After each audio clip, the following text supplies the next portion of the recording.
Assalamualaikum warahmatullahi wabarakatuh. Nama saya Muhammad Rifki Nur Rahman dari kelas 11 TKJB. Ingin mempresentasikan tentang teknologi komunikasi data. Yang pertama, yang A, konsep komunikasi data. Pertama ada OSI-layer. OSI-layer adalah sebuah perangkat komputer yang memiliki aplikasi sebagai alat kerja dari berbagai BIOS dengan gabungan dari model arsitektural pada jaringan yang dapat dikembangkan oleh Badan Internasional di Eropa pada tahun 1977 sebagai sistem open system. Kedua ada application layer, adalah layer atas yang berada dalam mode OSI jaringan komputer yang dimana saat penggunaan mengirim pesan dan menjadikan lapisan terakhir pada sistem layer adalah OSI jaringan komputer. Pada saat penggunaan menerima pesan, contoh beberapa service dan protokol yang berada pada aplikasi layer adalah HTTP, SMTP, PTP, dan lain-lain.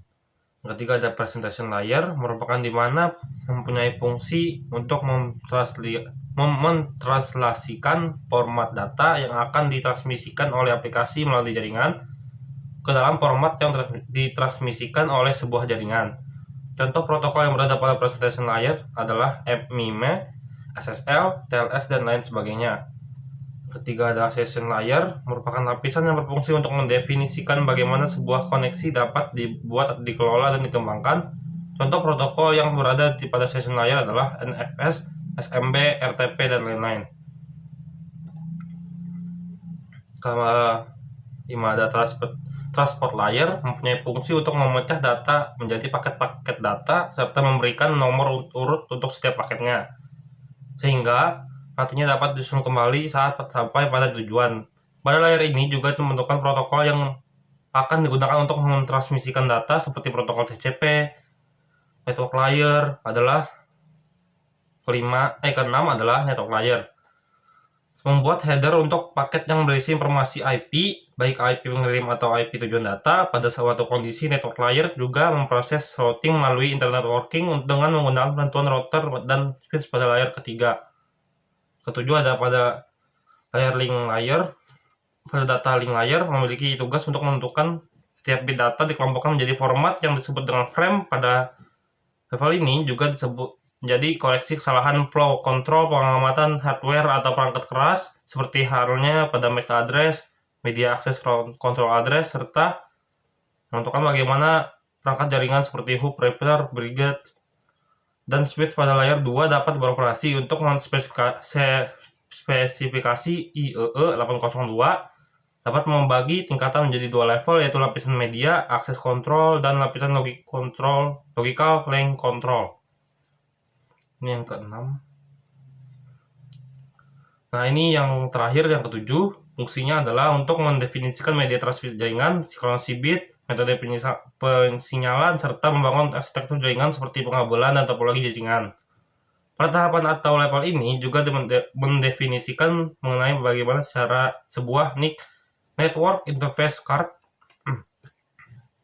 dapat berinteraksi secara langsung dengan media kabel dan perangkat radio. Untuk setiap pengiriman data melalui tiap layer dapat dianalogikan seperti Anda mengirim surat. Seperti ini gambarnya layernya.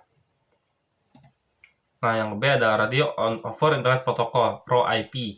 ProIP adalah sebuah teknologi sistem radio yang menggunakan standar Voice over IP, VoIP, dan bekerja melalai perangkat lunak maupun keras. ProIP memungkinkan adanya multi komunikasi dengan banyak frekuensi serta terhubung dengan perangkat komunikasi. Berbeda dengan sistem komunikasi dua arah seperti telepon, ProIP memiliki stasiun pangkalan yang secara fungsional mengirimkan sinyal kepada seluruh pengakses raw IP. Yang pertama ada base station, adalah sebuah infrastruktur telekomunikasi yang memfasilitasi komunikasi kabel antara peranti komunikasi dan jaringan operator. Ada IP gateway, adalah perangkat dalam komputer yang fungsinya untuk mengoneksi sebuah jaringan komputer terhadap satu jaringan komputer lain, entah satu atau lebih, yang menggunakan protokol informasi yang tidak sama, sehingga memudahkan perangkat jaringan yang terkoneksi untuk melakukan akses internet. Ada IP interface, adalah barisan terdepan di sebuah alat digital. Ini disebabkan interface adalah sebuah layanan atau mekanisme yang sudah diberikan untuk setiap pemakai alat digital. Umumnya, layanan berbentuk komunikasi antar pengguna atau user terhadap sistem operasi pada alat digital di mana antarmuka akan memberikan layanan yang sesuai dengan kebutuhan. Ada yang keempat, ada repeater, adalah alat yang berguna untuk menguatkan signal. Dengan alat ini signal yang lemah ditingkatkan daya jangkauannya sehingga dapat digunakan untuk cakupan wilayah yang lebih luas. Seperti ini gambarnya di repeater, gateway, base station. Nah, keuntungan menggunakan raw IP. Keuntungannya, yang pertama ada raw IP menyatukan jaringan komunikasi dengan mudah. Kedua, jaringan radio di tempat berbeda bahkan dengan band frekuensi berbeda dapat dipadukan menjadi suatu sistem jaringan komunikasi yang terpadu.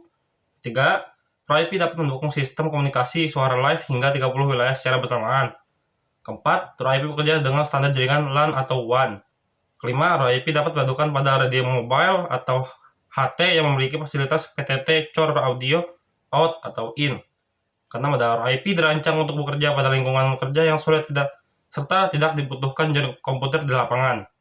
7. Kualitas audio yang jernih, syarat bandwidth atau kecepatan min 20 KB untuk upload terpenuhi.